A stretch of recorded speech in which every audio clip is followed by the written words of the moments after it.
Welcome to Ed Sceery's Outdoor Classroom. A well-known authority on predator and big game hunting, Ed is a registered outfitter and president of Sceery Game Calls in Santa Fe, New Mexico. Sit back and get comfortable as Ed talks about coyote howling and how you can use a coyote holler to increase the success on your next hunt. Hi, I'm Ed Sceery. I've been hunting coyotes for over 30 years, and during this time, I've called several thousand coyotes. What I want to do today is talk to you about the coyote language, about howling for coyotes, about how you can use a coyote howler call to both locate the position of coyotes and to call coyotes in for a good close shot. My goal today is to make you a better coyote hunter.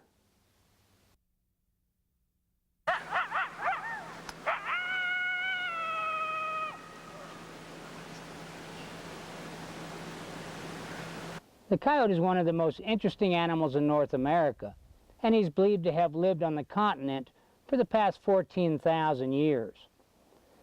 He was given the scientific name Canis latrans, which means barking dog. Now, there are about 19 known subspecies of coyotes, and there's only minor differences between the different coyotes. One particular difference that's interesting to hunters is the size of the coyotes.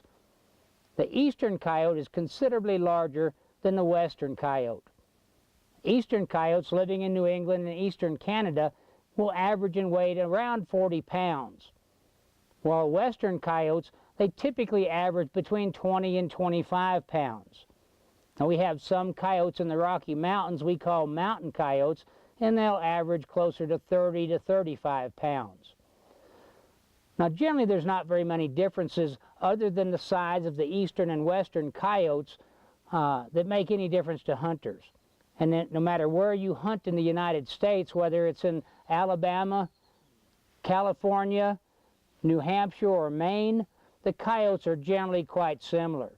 And the coyote vocalizations are quite similar. Now, coyotes generally stand about 2 feet tall at the shoulder, and they're about 4 feet long. Most coyotes have fur that is either a gray to a reddish brown in color. Now, some coyotes will appear almost white and some almost black. I've never seen a jet black coyote, nor have I ever seen an all-white coyote. But you'll see quite a bit of difference in the variation of the color of coyotes. In the summer, the coyote's fur is short and stiff, and it's not very attractive. It's only the prime winter coyotes that make the best fur. And coyote fur typically is prime in the month of December.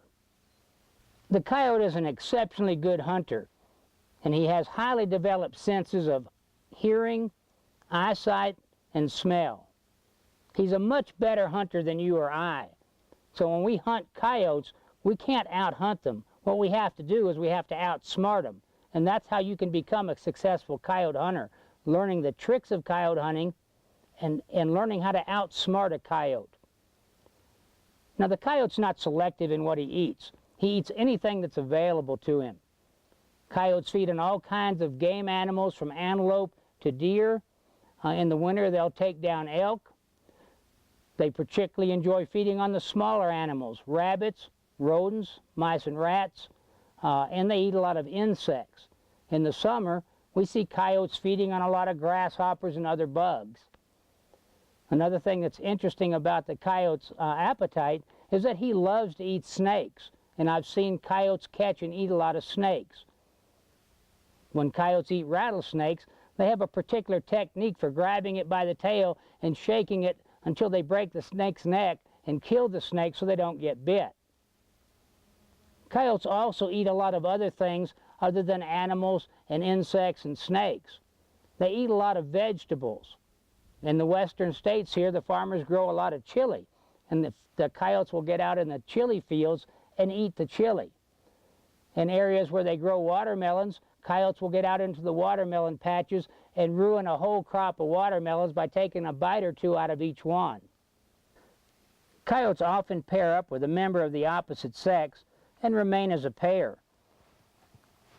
They breed in late winter, usually about the 3rd week of February, and about 60 days later, they have their litter of pups. The litter of puppies may range from anywhere from 3 to 7 or 8 pups. But generally there's 4 or 5 or 6 in a litter. They raise the puppies in a hole in the ground that we call a den.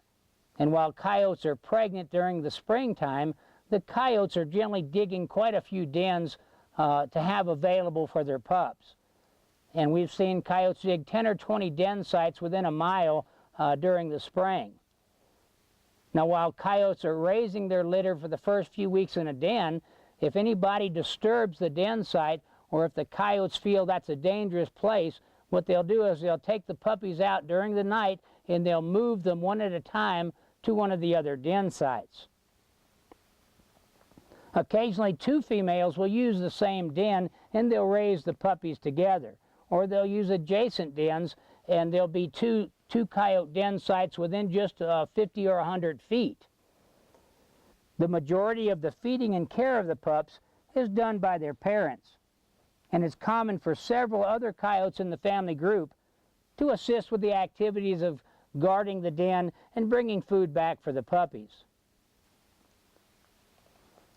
Now let's get on to the coyote's voice and howling for coyotes. In order to learn to howl, you need to know some of the theory behind howling and the basis for what makes howling for coyotes an effective way to identify their location and call them into your position. Most coyotes travel in a certain area during their daily activities. This area is most often referred to as their home range. Within this home range, they have a specific territory which they claim and they call their own. As coyotes travel through their guarded territory, they mark and identify the boundaries to let other coyotes know that the area is off limits to them. They make their mark by urinating on small rocks, bushes, or clumps of grass. And these marks are typically referred to as scent posts. And if you get the opportunity to go out and watch coyotes during their daily travels, you'll see they are constantly marking scent posts around their territorial boundaries. The basis for what makes howling work is that coyotes defend their territory from any strange coyotes that come into it. So if a coyote hears or detects a strange coyote in his territory, his natural instinct is to go and investigate that coyote, and if he doesn't particularly care for him, there'll be a fight and he'll try to run the coyote out of his territory. So you as a coyote howler will go out and you'll make coyote sounds in an effort to convince a coyote that you're a strange coyote in his territory. And if you can do that, you can expect that the natural instinct of a coyote that hears that will be to come and investigate the source of the sound, which would be you. And so that's the theory behind coyote howling, and it's what makes coyote howling so effective. The key is to know the right vocalizations to make, and then be able to go out and make those sounds in order to fool a coyote and let him think that you're a strange coyote in his territory.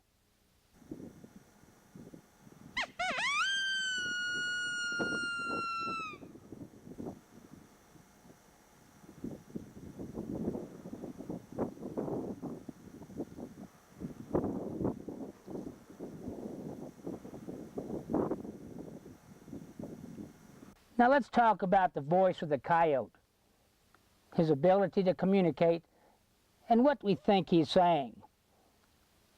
With a call and the knowledge of what kind of sounds or coyote vocalizations to make with that call, we can communicate directly with coyotes for the purpose of identifying their location and to call them into close range. Those of you who have domestic dogs can learn a lot about coyote vocalizations. The vocalizations of both coyotes and domestic dogs have some very close similarities. We know that coyotes make at least 12 different sounds when they communicate with one another. But from the standpoint of the hunter, we only have to learn a number of these sounds, and these are the ones that coyotes use when they call other coyotes to locate their position, or when they call other coyotes in the effort of getting the coyotes to come toward them. And these are the sounds that we want to learn to make with a coyote howler. You'll find that there's only a few of these sounds that we'll need to learn, and you'll find that they're relatively easy to make with a Sceery coyote howler. Coyotes make two different kinds of sounds when they communicate. They make barks and they make howls. And the various vocalizations of coyotes are often combinations of barks and howls. And you'll need to learn a few of these combinations to be a good coyote howler. And it'll be helpful for you to know these sounds when you're hunting coyotes. Now, coyotes make two different kinds of barks. The first I describe as an aggressive bark, and the second one is a non-aggressive bark. And these are very distinct sounds, and it's easy to tell whether it's an aggressive bark or a non-aggressive bark. Those of you who have dogs at home will easily recognize these different barks. A dog will bark at a mailman or an intruder in the house with a very aggressive sounding bark, where he may bark or signal another dog in the neighborhood with a non-aggressive bark. So listen to your dog and that will help. Let's take a listen right now and listen to a coyote making some loud, aggressive barking sounds.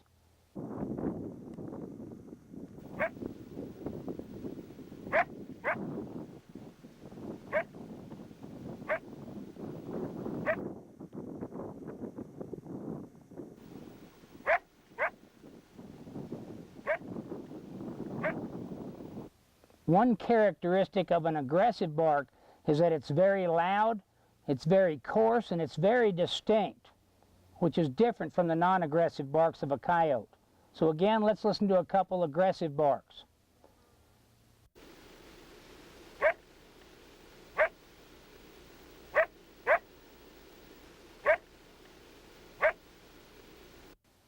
Now let's talk about non-aggressive barks. Non-aggressive barks are distinctly different from aggressive barks from several standpoints. One is they're not as loud, they're not as coarse, and the sound is not constant with a non-aggressive bark. The volume of non-aggressive barks taper off as the coyote makes them. So let's listen to a non-aggressive barking sound made by a coyote.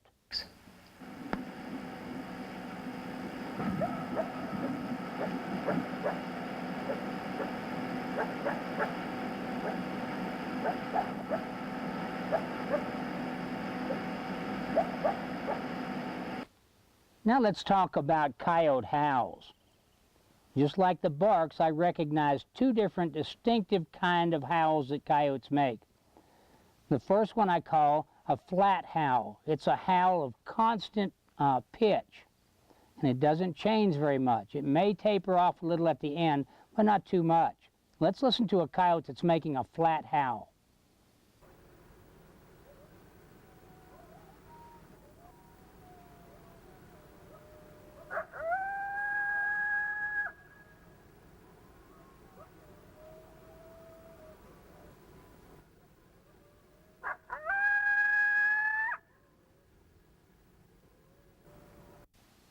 Okay, the second kind of howl that coyotes make, we call a fluctuating howl, because that's exactly what it does. The pitch of the howl fluctuates as he makes the howling sound. It's a real distinct and easily identifiable howl. Let's listen to a coyote making a fluctuating howl.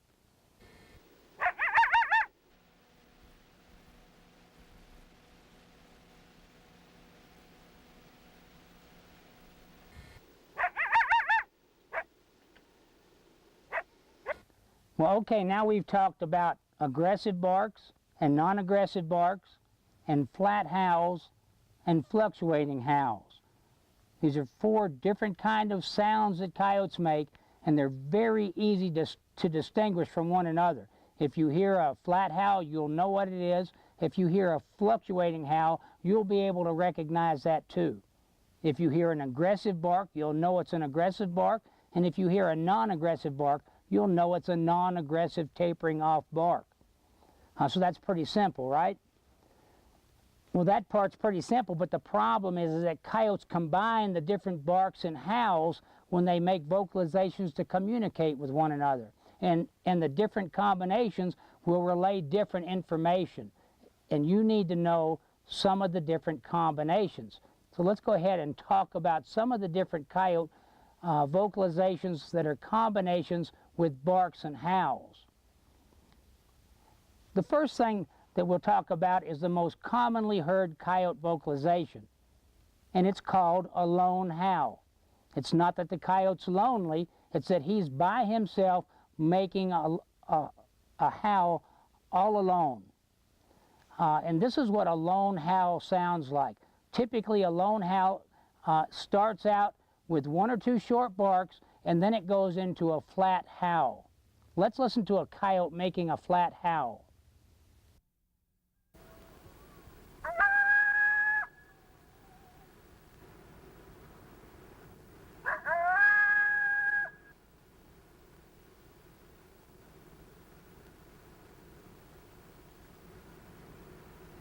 So the lone howl is a flat howl that usually has one or two short barks in front of it.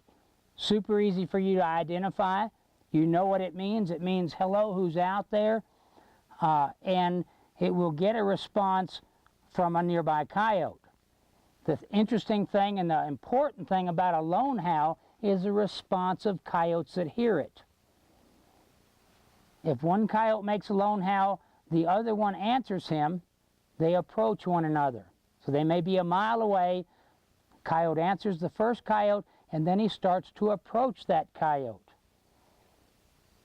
Now, in coyote howling, if we go out and we make a lone howl, we get a coyote to answer us, we can be relatively sure that he's approaching us.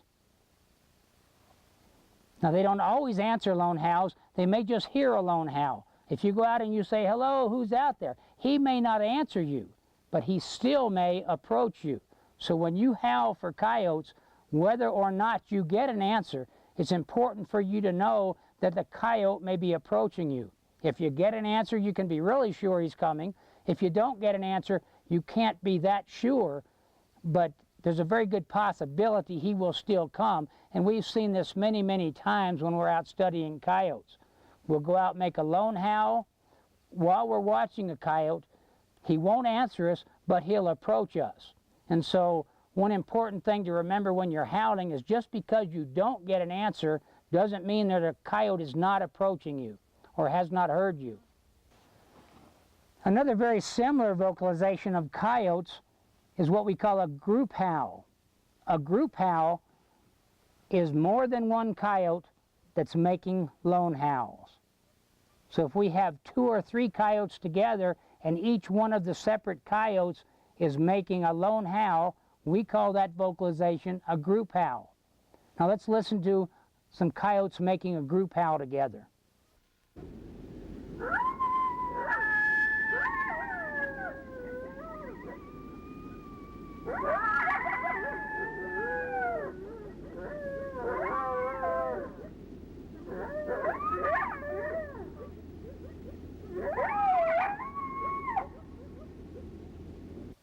Now this group howl, we believe, has the same meaning as a lone howl. And so often we'll make a lone howl, we'll get a group of coyotes to make lone howls back at us. Again, we can be relatively sure that those coyotes are going to approach us. Very similar vocalization to the lone owl, but a group howl is made by 2 or more coyotes.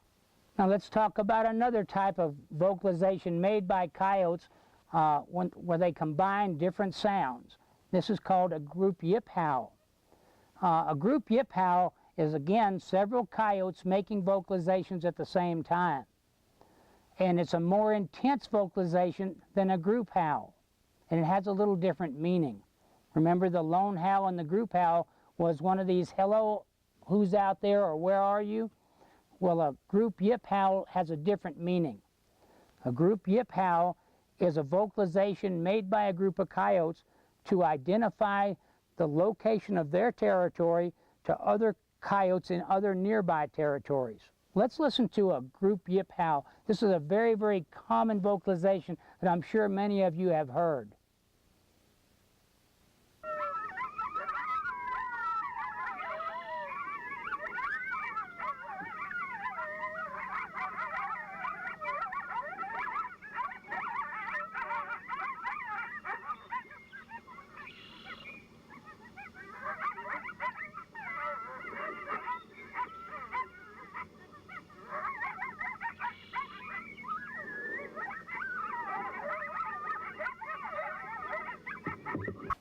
Okay, when you go out to howl for coyotes, you go out, you make a lone howl.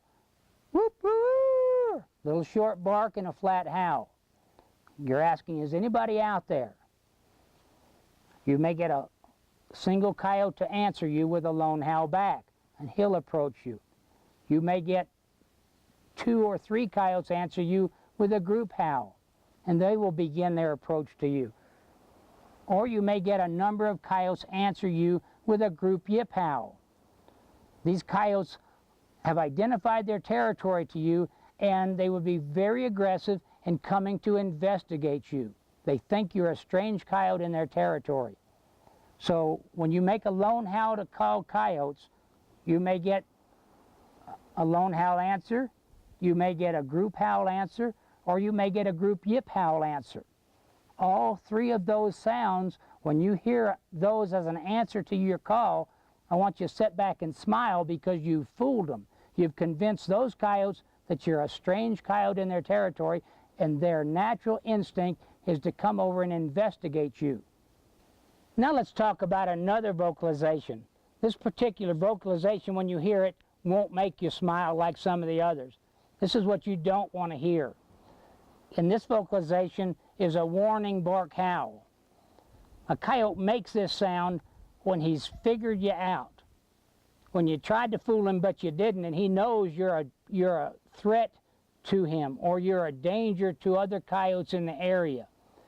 And when he figures you out, or he's smelled you or seen you or heard you, he'll make a warning bark howl.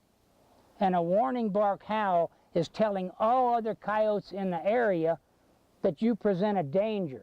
And when you hear this sound, you might as well pack it up and move on to another place.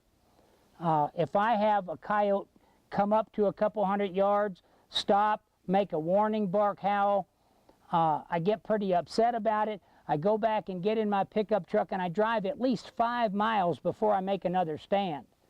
And the reason I go so far is because this coyote has alerted all the coyotes in the area that something's not right here, and they're very reluctant to come in when they've heard a warning bark howl.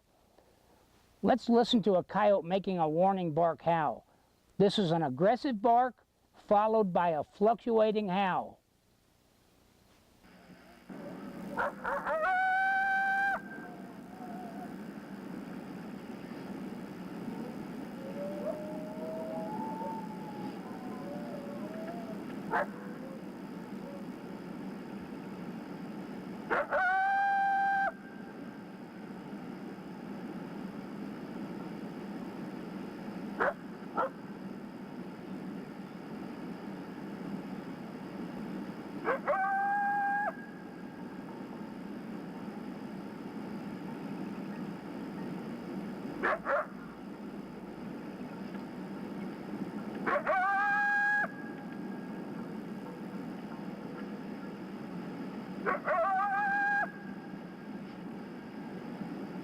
The warning bark howl is really easy to recognize when you hear it. The fluctuating howl is the giveaway. You'll hear a number of aggressive barks, but in the series of calls that the coyote's making, he will have a number of fluctuating howls. And typically the coyote will be 100 or 200 yards away, where he's had the opportunity to hear you, see you, or smell you. And so when you hear this particular sound, don't smile, don't get mad, hang it up, go back in your pickup, and go to another place to try it again. So always be on the alert and listen for a coyote on the approach, or even the first response from your lone howl. Listen for a coyote, the possibility that he will make a warning bark howl. If you've made a warning bark howl, you've screwed up, and you're not going to call him in. Typically, you won't call him in. Once in a great while, I'll call one, but if I've got a coyote making a warning bark howl at me, generally what I'll do is pack up and leave and won't spend any more time trying to call that particular coyote. Okay, now a quick review of what we talked about. We talked about aggressive barks and non-aggressive barks. We've talked about lone howls, group yip howls, and warning bark howls. Let's try another combination of howls. One is called a threat bark howl. A threat bark howl is a bark followed by several high-pitched howls. And I want you to, this is another really easy to identify coyote vocalization, a threat bark howl. Now listen to this sound.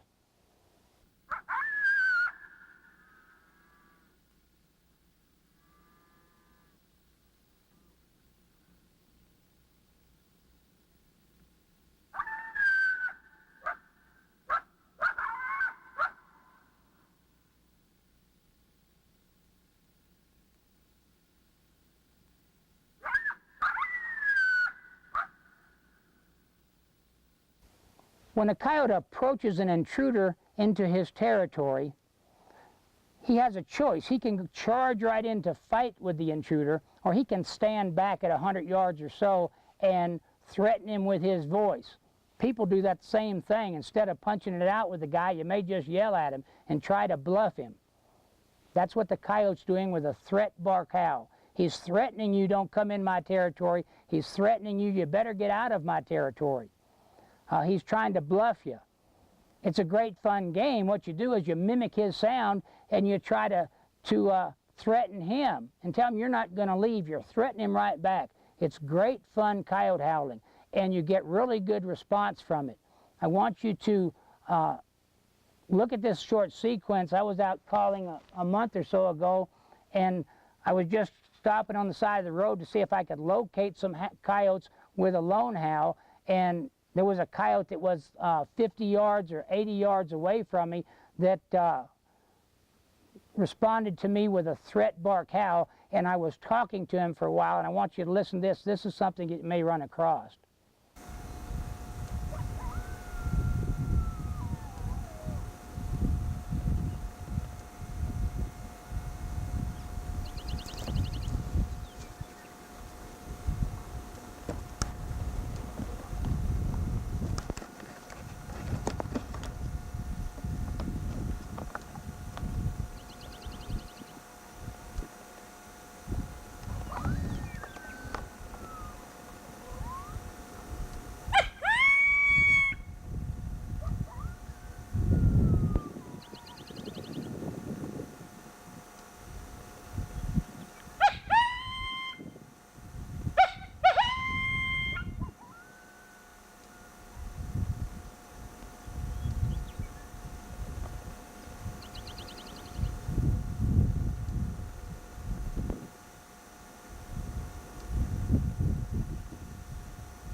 Again, if you hear a coyote make a threat bark howl, he's coming into you.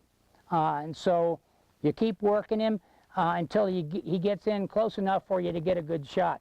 Typically, a coyote that's making a threat bark howl at you, he'll stick around for a while and move in a little closer to you.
Now let's talk about how you can make these different coyote vocalizations with a coyote howler. We make two different kinds of coyote howlers. We make an open reed howler, which has got an open reed that you bite on with your teeth, and a megaphone to amplify the volume of it. And we also make a thick latex diaphragm mouth call howler. Now, to make the diaphragm call louder when we're calling, we can use this part of the open reed howler as a megaphone. It's not necessary for you to use it. You don't have to use it, but it will double the volume of your howls. Now, one thing I haven't mentioned is how loud coyotes howl. And coyotes are extremely loud, and you can hear a coyote howl about 2 miles away. When I call a coyote and he answers me with a howl, if I can just barely hear the howl, I know he's about 2 miles away. If I can hear the howl but it's not really loud, he's about 1 mile away.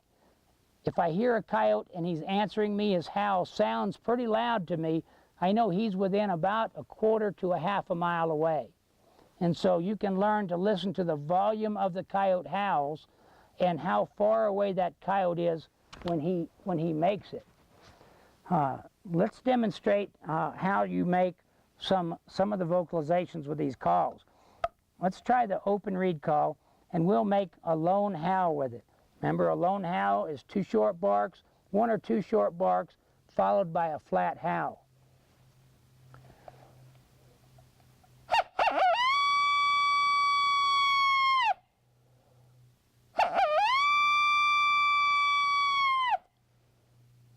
We can change the pitch if we like and make it a little lower. That would be more closely related to an older, more aggressive coyote.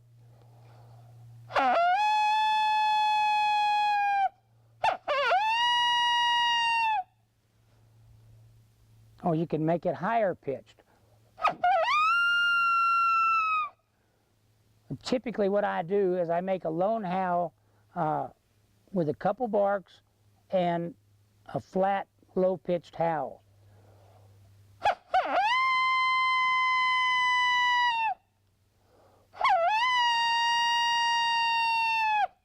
When I make lone howls, I generally make 2. I make the first one with a couple barks and a howl, and I make the second one with just a flat howl.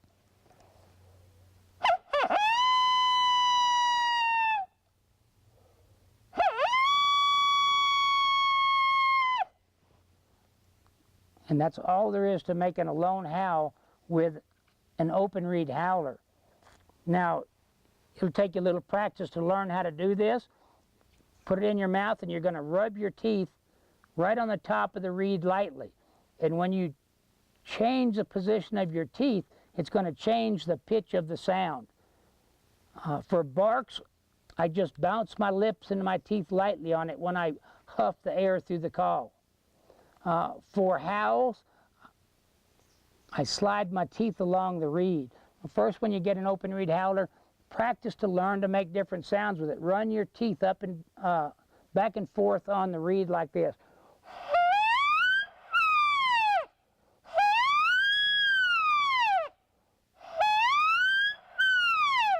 And all I'm doing is changing the pitch by changing the length of the part of the reed that works. Pretty easy to do. Barks, I just huff through it, bounce my lips, basically my lips on the reed. Sometimes my teeth will touch the reed, but just bounce it.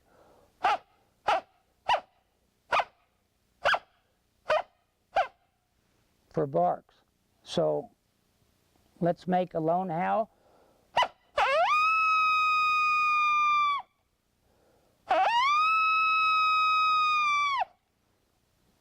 You go out, you make a lone howl, you're going to get a lone howl response, a group howl response, a group yip howl response, or one of the others. Okay, now let's talk about how you use a mouth diaphragm call to howl for coyotes. Pull the megaphone end off your open reed howler and take the diaphragm. If you've already used diaphragm calls before for elk or turkey, you'll find this relatively easy. If you've never used a diaphragm before, you may find it pretty difficult. When I teach people to use diaphragm calls, I find some of the people will pick it up in the first 5 minutes they try it. Others may take them a couple months or a couple years before they figure it out. So it's kind of an individual thing. It may be that you pick it up in 5 minutes. It may be that it takes you a couple years to learn how to use a diaphragm call properly. When we use a diaphragm call for coyotes, for howling for coyotes, it's a little different technique of where you place your tongue on the latex. And so those of you that have called turkeys and have called elk will still require a little bit of time and practice to perfect the howling technique. So let's try to make a lone howl with a diaphragm. We place it to the top of our mouth with the round horseshoe side in and the red latex down. We put our tongue up against it and we blow air between our tongue and the latex reed, and we vibrate the reed as we blow air across it. The first sounds you want to try to make is this, just to make sure you can operate the reed. So the reed works, and we know the technique a little bit, and then let's put a little more pressure on it.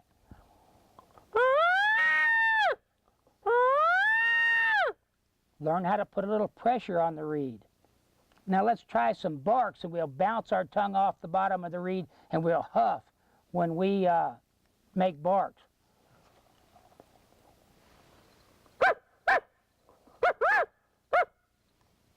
Let's do it with the megaphone because it's twice as loud.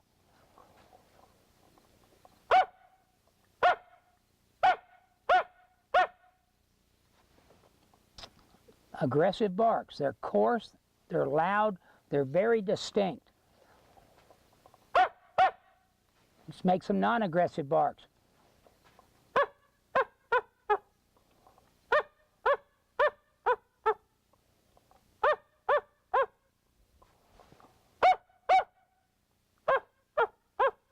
Can you hear the difference between aggressive barks and non-aggressive barks with the mouth call? Let's try a lone howl with the mouth call. Remember, 1 or 2 barks and a flat howl.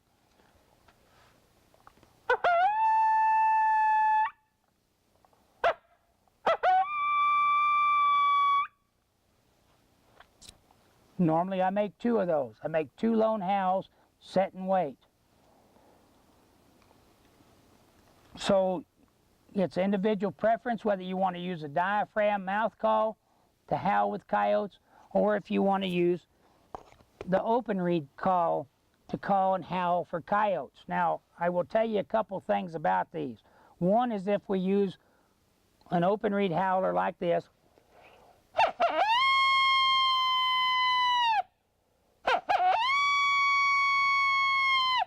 we make a couple lone howls and listen to them, and we use a mouth call.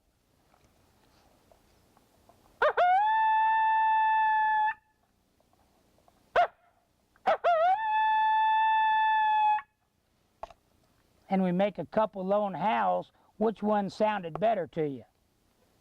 Without question, the diaphragm call sounds better than the open reed call. It does to me too, when I'm sitting right here. What we found is if you go out and set up a tape recorder at a quarter of a mile away from you and you listen to them, you'll find at a distance the open reed howler sounds better than the mouth call. And so that's one thing I want you to be aware of. The other thing I want you to be aware of is that no matter which one of the 2 you choose to use, the important thing is that you make the right sound. If you make a lone howl with an open reed howler, or you make a lone howl with a diaphragm mouth call, make the right sound, and it won't have any difference on the success you have calling coyotes. If you can't use a diaphragm call, you use an open reed call, I expect you to have good luck. If you prefer to use a mouth call, I expect you to have good luck. We don't see any difference in the response of coyotes whether we choose to use a mouth call or an open reed call. They both work equally well, and we can't see any difference in the response of coyotes to the different calls. So whichever one you choose, we expect you to have good luck using. Let's talk a little bit about the different hunting techniques or the specific hunting techniques that you want to use when you're using a coyote howler. Well, generally, all of the hunting techniques that we rely on when hunting coyotes with a predator call, we use when we're hunting with a coyote howler. And these are basically what you want to do is you want to remain hidden and as quiet as you can. You want to approach your stand as quietly as you can. You want to just remain motionless and quiet at your stand. You want to pick stands that you can that are in the shade, where you can sit in the shade. You want to face downwind when you hunt coyotes. That's with the wind on your back blowing out in front of you. Now I know that may be a little different than what some of you have heard in the past, but from my experience, that's the best way to call coyotes. Now normally when we're hunting other big game animals like elk or deer, we want the wind on our face when we're hunting them. But with coyotes, it's the opposite. We want the wind on our back. And I know the first question that will come to your mind is, well, aren't the coyotes going to smell us and leave? Well, not if I get a chance to shoot them first, they won't. And that's what I normally do. I get a shot at them off before they scent me and take off.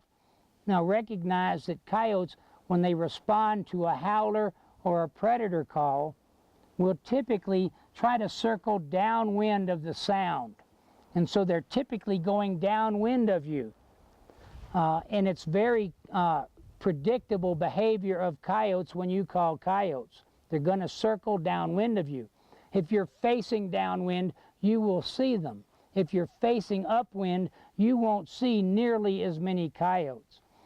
And so when you're out hunting coyotes, pay particular attention to the wind, and if at all possible, call with the wind on your back facing downwind.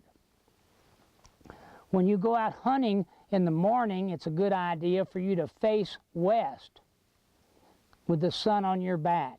That way, coyotes that you call will have the sun in their eyes when they approach you. It'll make it more difficult for them to see you. I normally drive a mile, at least a mile, between the different stands that I make when I'm calling coyotes. Depends on the country I'm calling. If I'm calling in hilly or mountainous country, I'll drive a mile. If I'm calling in wide open country, I will typically drive as far as 2 miles. I think the critical thing when determining how far between stands you drive is to go to the next good spot.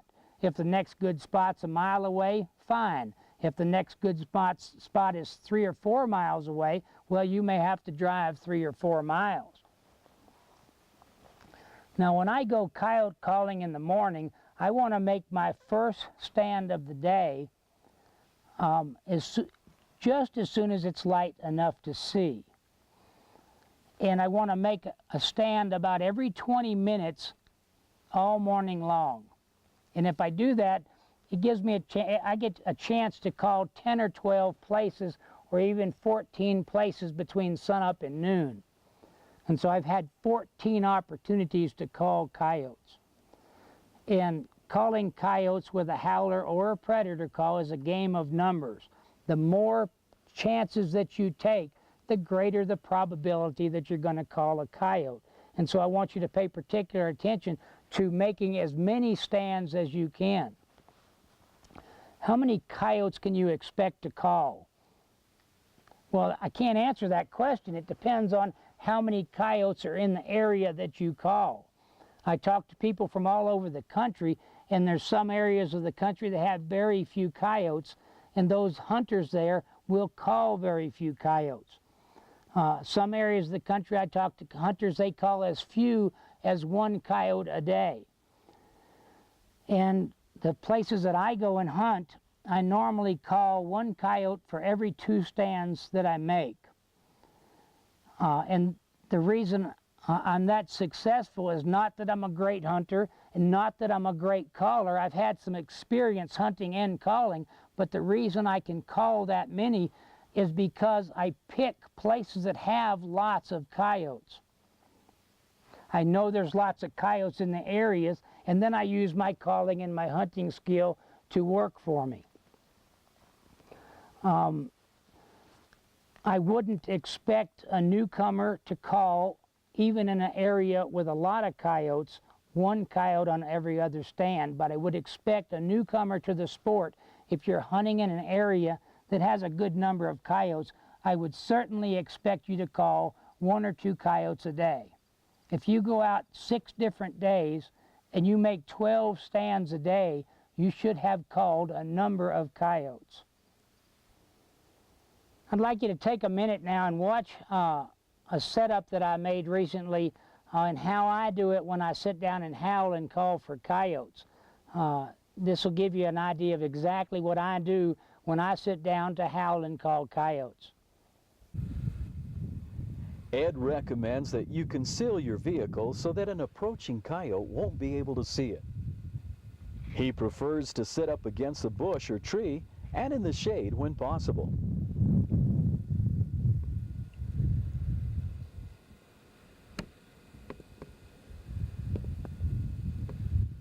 He checks his watch before he starts calling and usually plans to spend 10 to 15 minutes at each stand.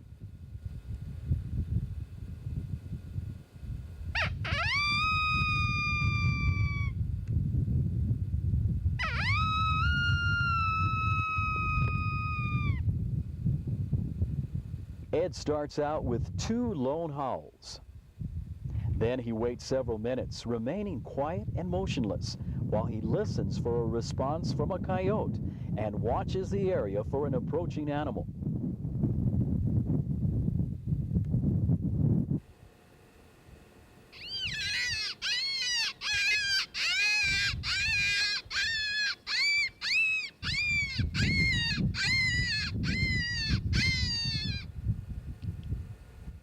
After a couple of minutes, he chooses a predator call and makes a series of distress cries.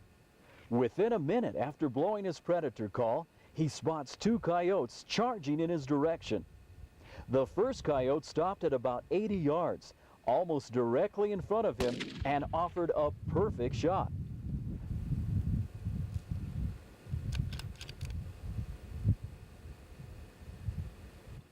Startled by the shot, the second coyote didn't stick around. He put it in high gear and headed for parts unknown.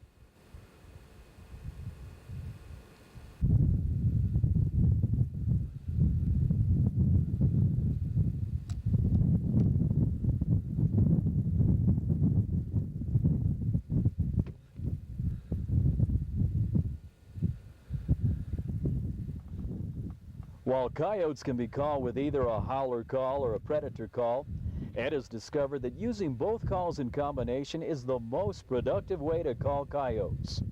Start out with 2 lone howls, then use your predator call. Blow a series of distress cries about every 2 minutes after making your first howls. If you haven't gotten a response in 8 or 10 minutes, make another single lone howl and continue your predator calling.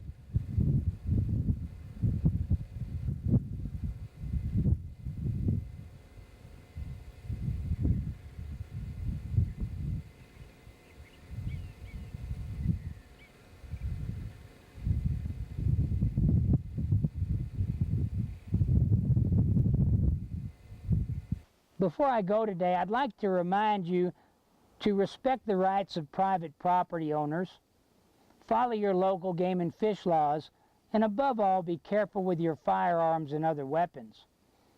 Again, this is Ed Sceery in Santa Fe, New Mexico. I wish you the best of luck on all your hunts.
For more information and a full color catalog of the Sceery line of professional game calls, write Sceery Game Calls, P.O. Box 6520, Santa Fe, New Mexico 87502, or call toll-free 1-800-327-4322.